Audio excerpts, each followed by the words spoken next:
uh, tips and tricks jadi kader yang apa ya? Jadi kader yang nggak setengah-setengah Mas Aryo. Dari Mas Aryo sendiri apa sih tips dan triksnya biar jadi kader yang nggak setengah-setengah di organisasi gitu? Ya organisasi apapun itulah. Oke, baik.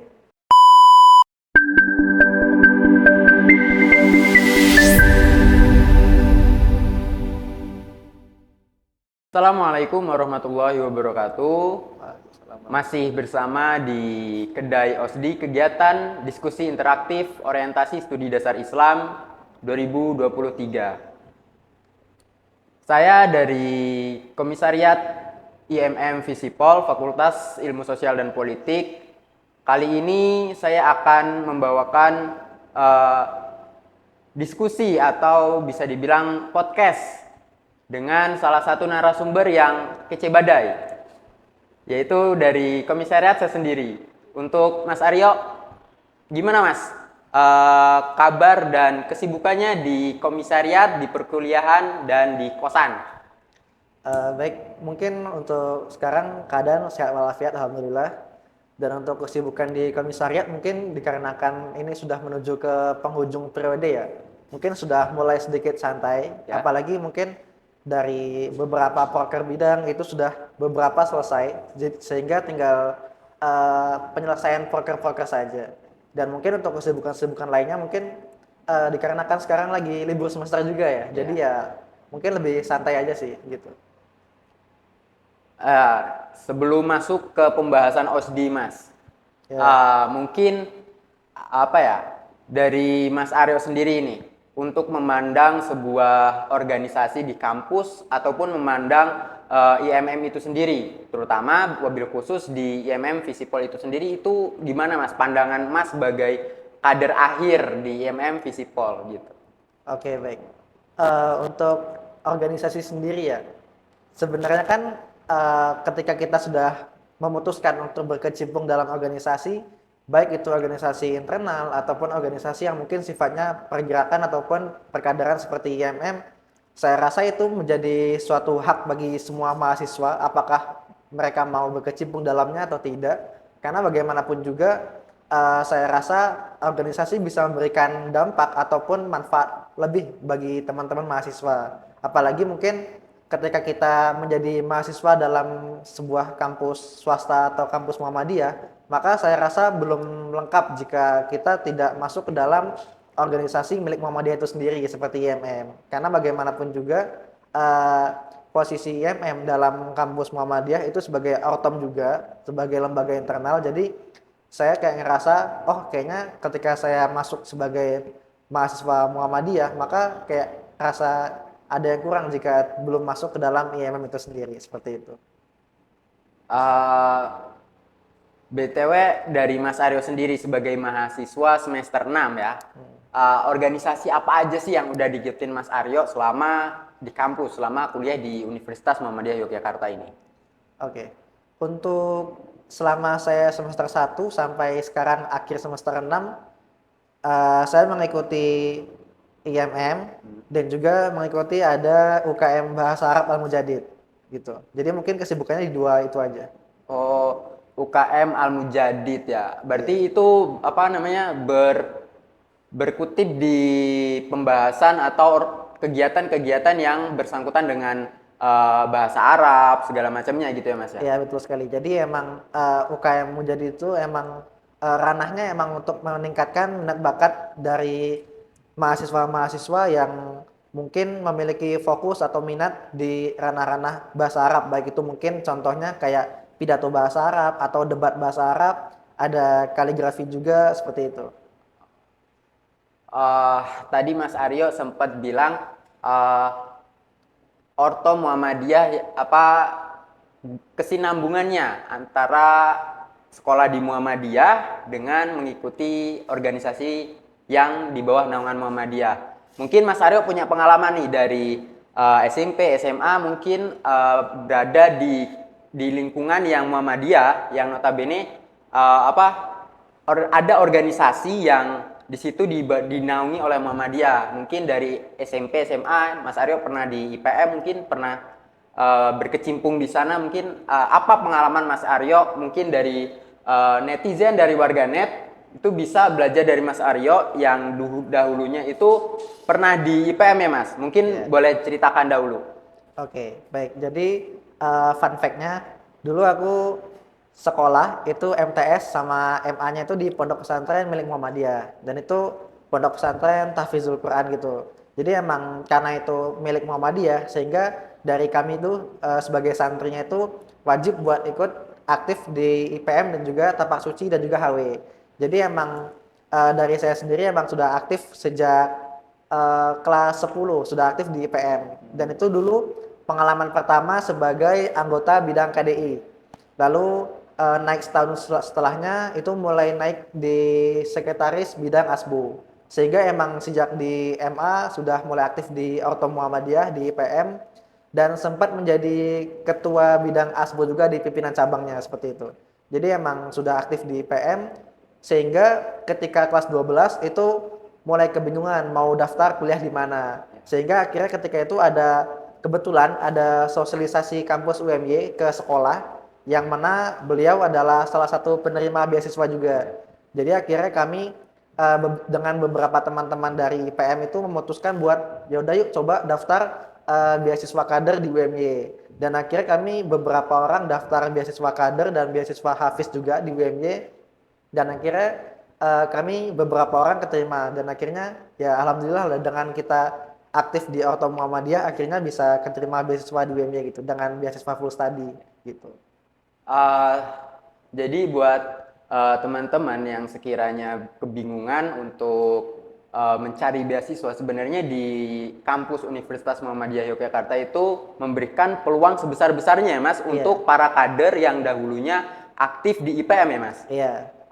Jadi buat teman-teman yang merasa bingung untuk cari beasiswa, apalagi yang dahulunya kader IPM, aktivis IPM, aktivis sekolah gitu. Jadi teman-teman jangan kebingungan. Di kampus Universitas Muhammadiyah Yogyakarta itu tersedia beasiswa full study selama 8 semester atau 4 tahun untuk teman-teman yang sekiranya aktif di IPM di SMA gitu teman-teman.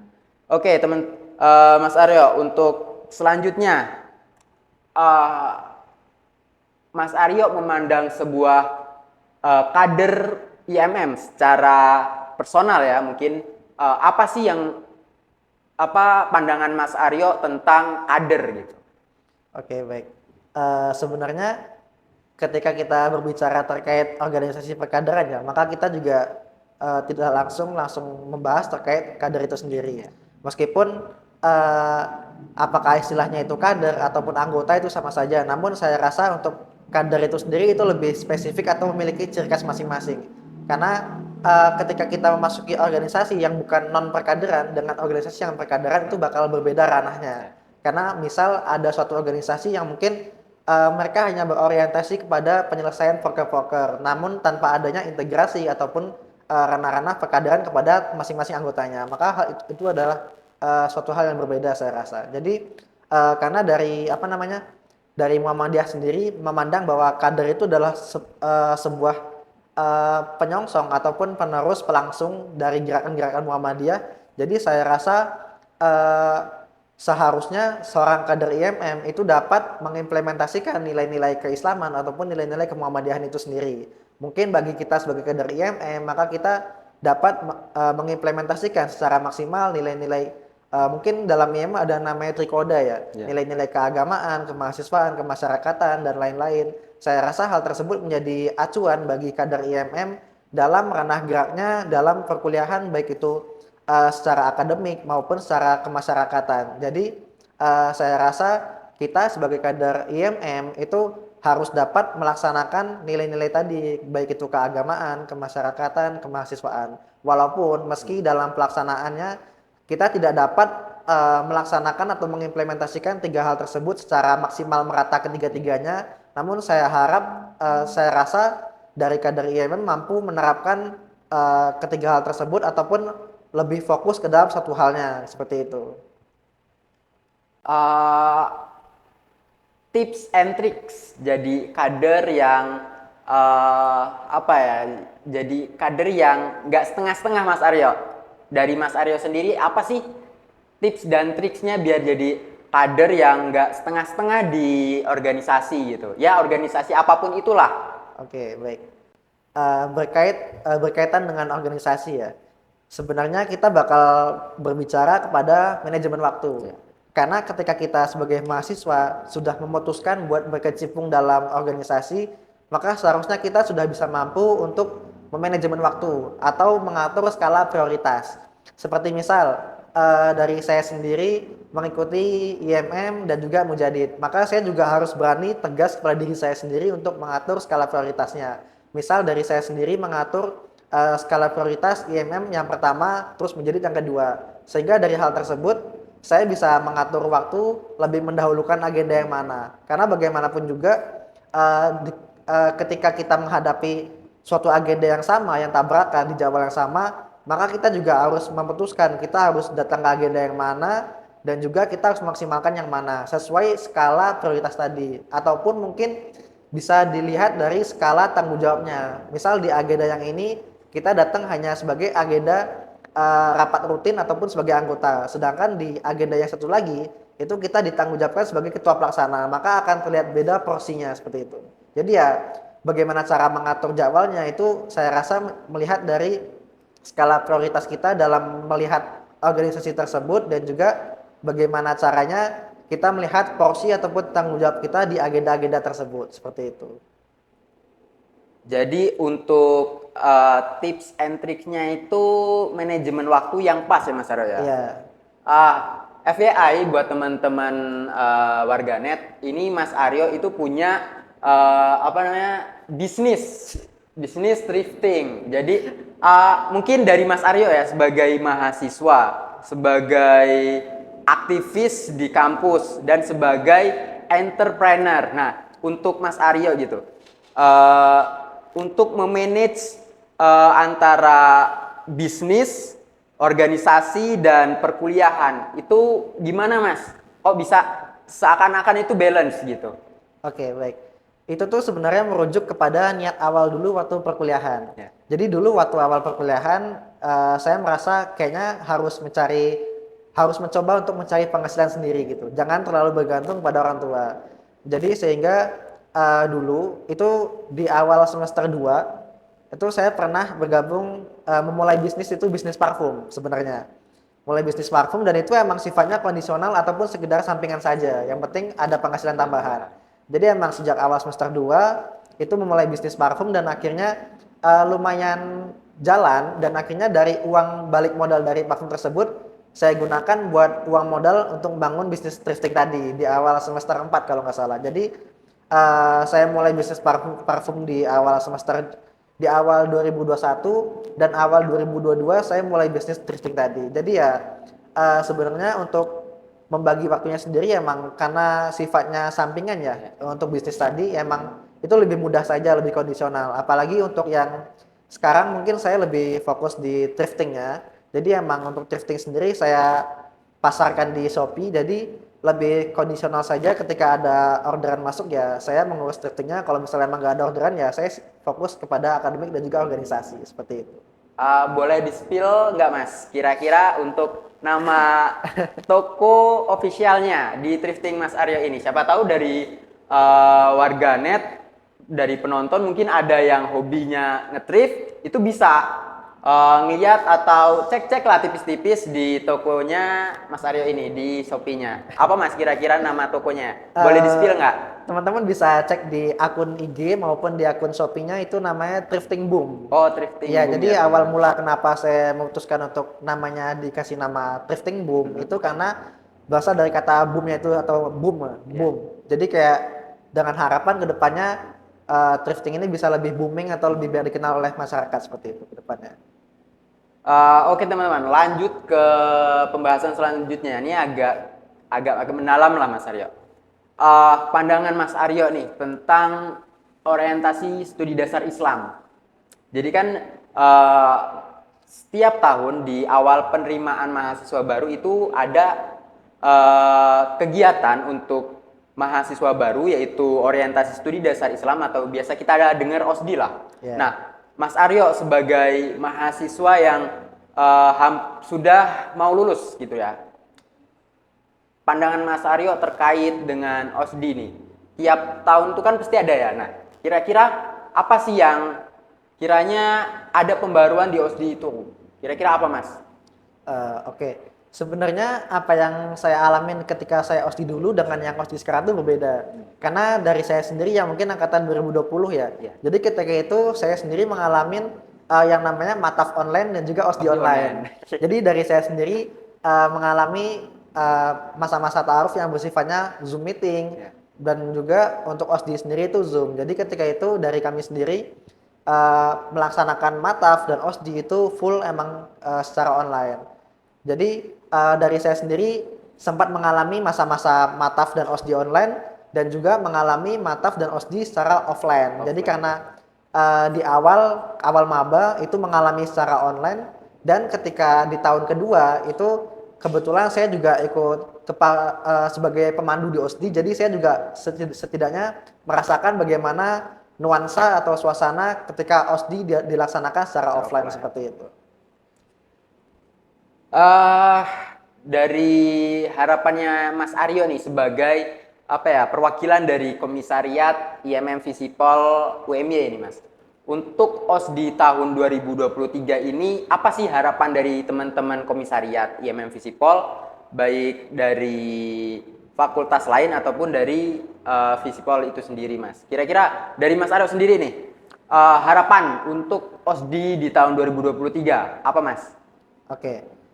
Sebenarnya menarik ya, karena tadi yang sebagaimana kita ketahui juga untuk tema OSDI tahun ini tuh mengangkat membumikan Islam, berkemajuan, membentuk generasi Z yang berkeadaban. Jadi saya harap dari OSDI tahun ini itu dapat memberikan manfaat baik itu berupa wawasan ataupun pengalaman tentang al-Islam itu sendiri. Karena bagaimanapun juga OSDI ini menjadi ladang bagi teman-teman mahasiswa baru untuk mempelajari ranah-ranah yang bersifatnya basic ataupun fundamental dalam al-Islam maupun kemuhammadiyahan.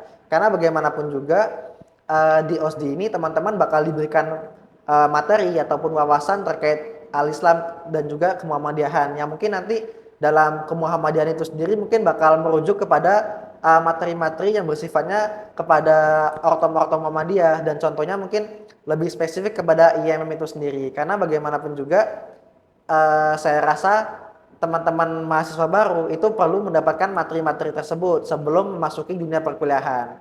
Meskipun nanti dalam proses perkuliahannya teman-teman mahasiswa bakal menemukan dengan yang namanya AIK. Nah, walaupun dalam AIK tersebut teman-teman juga bakal mendapatkan materi-materi keislaman yang lebih spesifik ke dalam ilmu-ilmu fikih. Namun saya rasa sebelum teman-teman memasuki AIK tersebut, teman-teman wajib mengikuti OSDI ini sebagai ranah-ranah pembelajaran teman-teman dalam mengetahui sifat-sifat ataupun hal-hal yang bersifat fundamental dalam Islam kemuhammadiyahan itu sendiri, seperti itu. Jadi bagi teman-teman saya harap bisa mengikuti OSDI tahun ini secara maksimal, gunakan dengan sebaik mungkin, karena bagaimanapun juga OSDI hanya dilakukan sekali seumur hidup ya. Jadi ya hanya bisa teman-teman lakukan di awal semester ini. Jadi ya silakan dimaksimalkan baik itu dalam segi materi maupun dalam segi relasinya. Karena bagaimanapun juga teman-teman nanti bakal dibuat dalam bentuk-bentuk kelompok juga, sehingga di situ teman-teman bisa mendapatkan relasi yang baik seperti itu dengan teman-teman per fakultas, per prodi. Jadi teman-teman bakal mendapat manfaat juga di situ.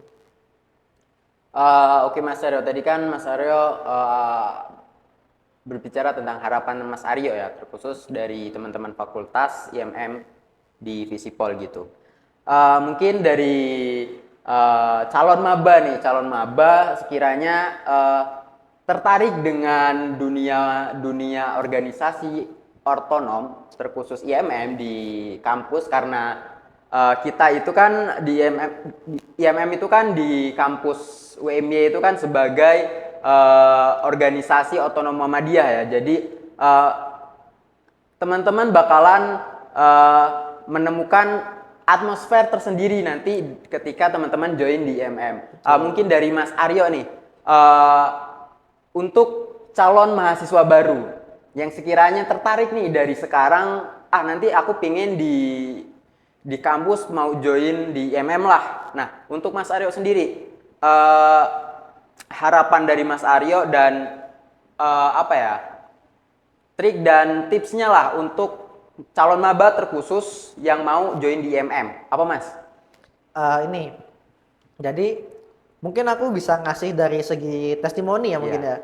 Karena ya mungkin kita sama-sama tahu di UMY itu banyak banget organisasi-organisasi, baik itu yang sifatnya mungkin lembaga internal, yang mungkin itu sifatnya per fakultas seperti itu. Jadi teman-teman nanti bakal banyak nemuin organisasi-organisasi di tiap fakultasnya.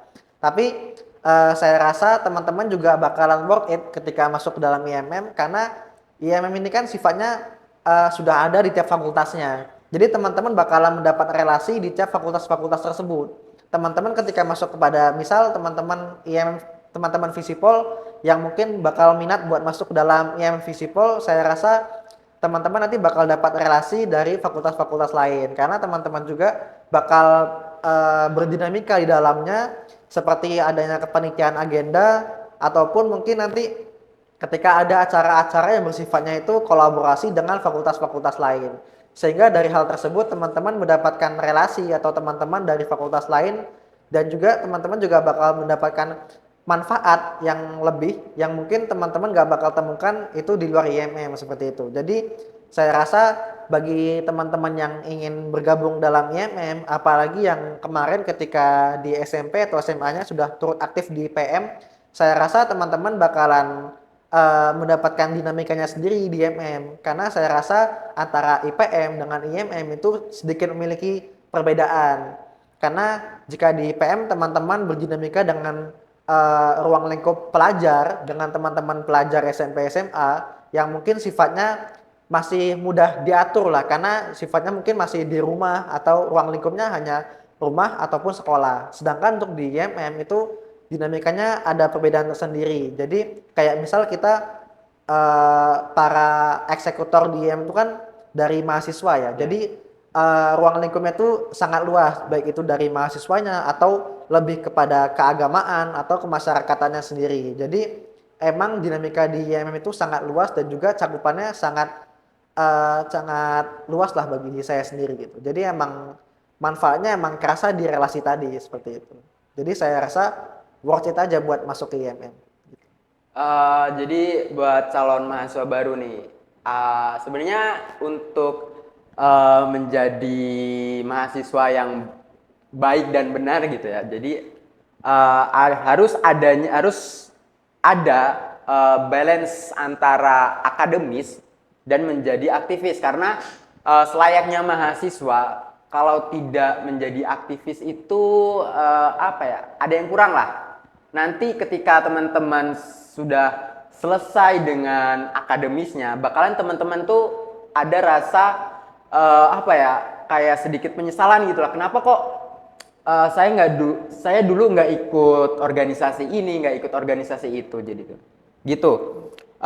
Terakhir Mas Aryo, closing statement dari Mas Aryo tentang OSDI 2023. Oke. Closing statement ya. Saya harap nanti teman-teman mahasiswa baru dapat memaksimalkan agenda OSDI itu sendiri, baik itu dari perannya sampai hari hanya, karena bagaimanapun juga saya harap teman-teman mahasiswa baru UMY tahun ini yang mengikuti OSDI tahun 2023 itu bisa menjadi jawaban dari semua permasalahan-permasalahan dalam dunia Islam saat ini.